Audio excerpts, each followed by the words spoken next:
The Galactic Council chamber was a cathedral of sound and fury. The semicircular dais, filled with alien dignitaries of every imaginable shape and stature, vibrated with heated arguments. Vera Kael sat at the center of it all, her crisp black diplomat's uniform immaculate, her face a mask of calm against the chaos. Yet the words that crackled through her earpiece brought a chill that no diplomatic armor could shield.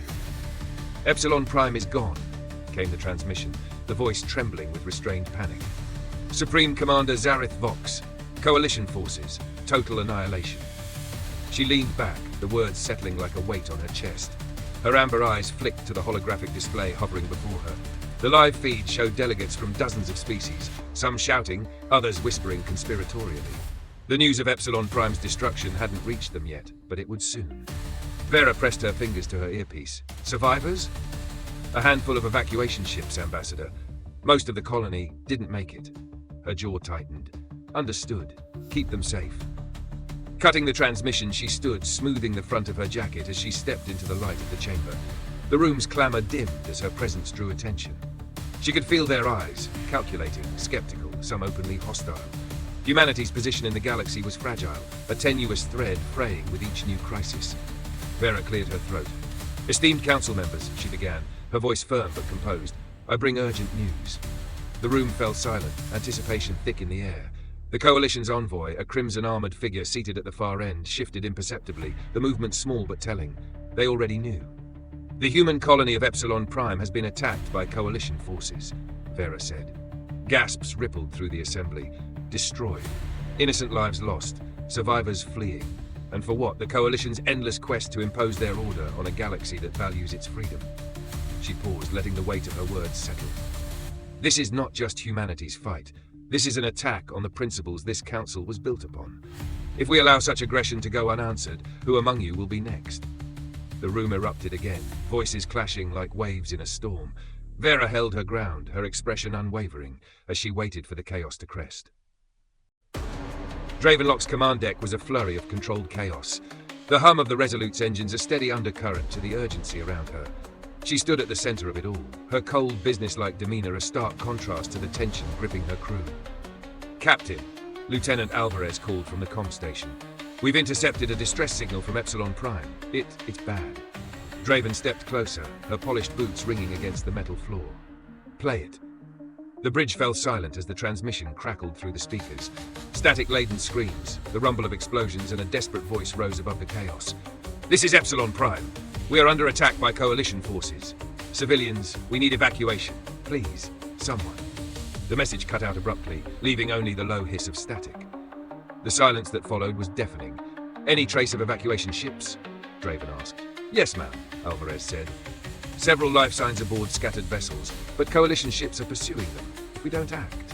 Draven turned sharply, her gaze cutting through the room. "Order the fleet to intercept, focus fire on their lead ships, and clear a path for the survivors." "Aye, Captain."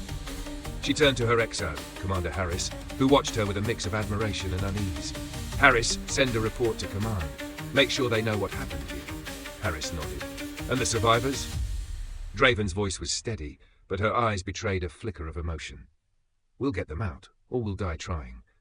The council chamber buzzed with agitation, the initial wave of outrage over Vera's announcement giving way to fragmented debates and whispered conspiracies.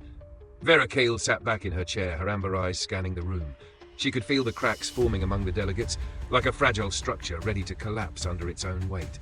To her left, a delegation of reptilian Arxith chittered nervously among themselves, their scaled necks twitching toward the Coalition envoy. Across the chamber, the amphibious Zorth delegation, their shimmering green skin glinting under the chamber lights, huddled in quiet discussion. Each group spoke in hushed tones, but Vera could see the undercurrent of fear rippling through them all.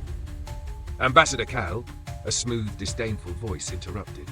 The Coalition envoy stood, their crimson armor reflecting the Council's light. "You speak of solidarity and purpose, but where was this resolve when humanity encroached upon neutral territories?